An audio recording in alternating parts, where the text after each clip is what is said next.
Valve's long history with the Counter-Strike franchise is riddled with successes and setbacks. During the mid-2000s is where the series really started to make its mark in the gaming world. My name is Brayden.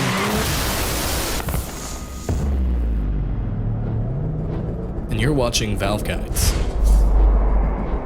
This video is brought to you by CSGO Empire, today's leading site for fun CSGO gambling and entertainment. It's one of the safest and most convenient places to play. You deposit your skins and place bets on which of the 3 coins you think will win, build up your numbers, and withdraw better skins than you started out with. Check out the link in the description and use our referral code for more details. In our last history lesson of Counter-Strike, we covered the original games in the franchise and what helped build a foundation for the series in the gaming world. It could be said, however, that Counter-Strike didn't become a household name until the release of CS Source. It was a legendary game that many loved and still play to this day. In addition, Counter-Strike was brought to the Asian market of video games with its Counter-Strike Online series.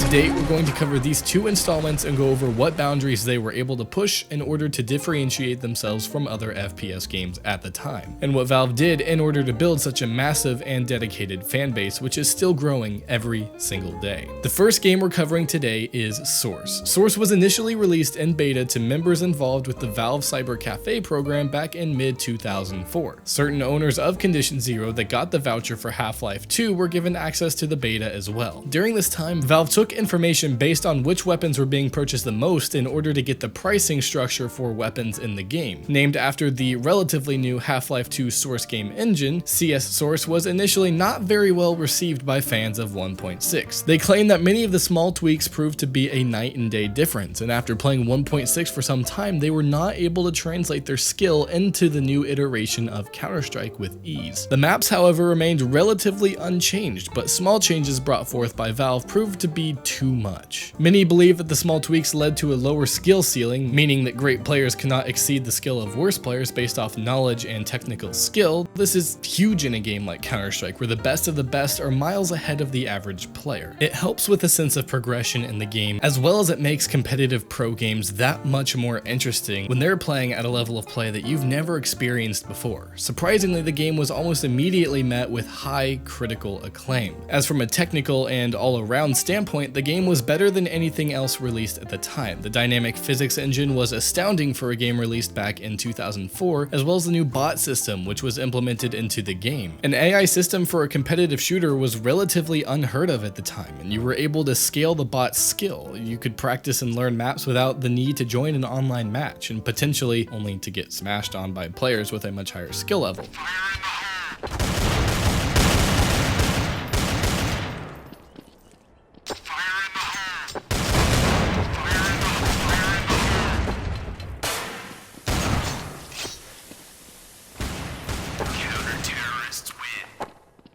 This addition helped ease new players into the game to pick up on the basic mechanics before hopping into real online play, which was a key factor into its growth with new players instead of those switching over from 1.6. Luckily, as time progressed, the player base eventually started to grow on Source. As new players were being brought into the franchise, and older players started to warm up to the new changes brought forth into the game. With this growth in the player base, the competitive scene started to grow, and LANs grew in viewership as well as prize pools. Pretty drastically, the environment of the game changed, as it seemed everyone loved the new game mechanics and the daily player count skyrocketed on Steam. Pretty much anyone who played Source heavily back in the day looks back upon it as a well-polished, overall balanced competitive shooter that was very ahead of its time. Maybe not graphically, but definitely in terms of mechanics, no other FPS multiplayers at the time had such a high skill ceiling. The lasting legacy of this game is incredible. There is still an avid player base at almost all times. Despite it being over a decade old at this point, it was even ported over to OS X and Linux in the past few years after the demand from many people wishing for the game to be available on all platforms. Entire esport careers were built upon this game, and many legendary plays were had during this game's extensive time as the #1 competitive PC shooter.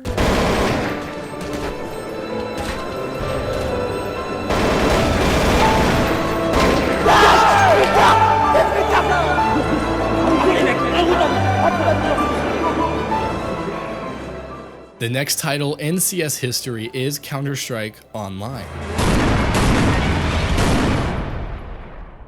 In an effort to get Counter-Strike to become a global phenomenon, Valve realized they were almost completely missing the Asian markets of video games and decided to change that. They began to oversee development into Counter-Strike Online franchise, which was released in 2008 as a free-to-play game, using a back-end version of Steam available in Asian countries. Developer Nexon released this free-to-play version of Counter-Strike which held the same name and core mechanics of the series intact, but brought many changes to the table. The game itself was incredibly arcadey compared to its younger relatives in 1.6, but it was highly popular upon release. Some of the many new changes included in this installment were new weapons and skins for various weapons, the ability to play as a female character, as well as special weapons and power-ups. The game, as stated before, was free to play, but many guns and power-ups were locked behind a paywall, inciting players to spend real cash in order to get better weapons and abilities. This game was released at a time where microtransactions were still relatively uncommon in the gaming world, so this was sort of unheard of for many. Still, the game dominated the Asian gaming markets in terms of FPS games and even garnered itself a sequel in 2012.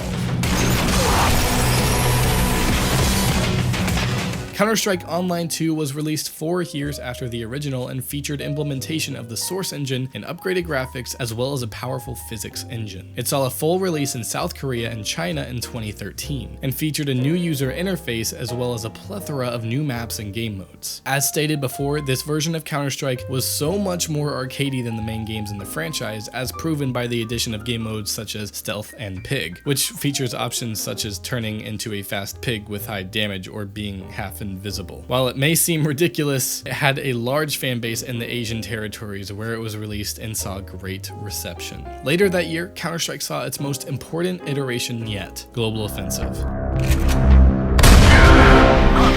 It changed the landscape of the FPS genre and really pushed the boundaries on what is expected in a competitive shooter. We'll wait until part 3 for that, however. A special thanks to our sponsor, CSGO Empire, for making this video possible. CSGO Empire is today's leading site for fun CSGO gambling and entertainment. It's one of the safest and most convenient places to play. Deposit your skins, place bets on which of the 3 coins you think will win, build up your numbers, and withdraw better skins than you started with. Make sure to use our code GUIDES for free goodies and check out the link in the description for more details. That does it for today's video, guys. If you enjoyed another lesson in CS history, make sure to leave a like. Also subscribe to stay educated on everything Counter-Strike. Thanks for watching until the very end of the video. Leave a comment on what made Source or Counter-Strike Online so great to you. Special thanks to Cruxel for writing this video. Make sure to check out his YouTube channel. He is incredible. Once again, my name is Braden. It's been a blast, and I will see you in the next video.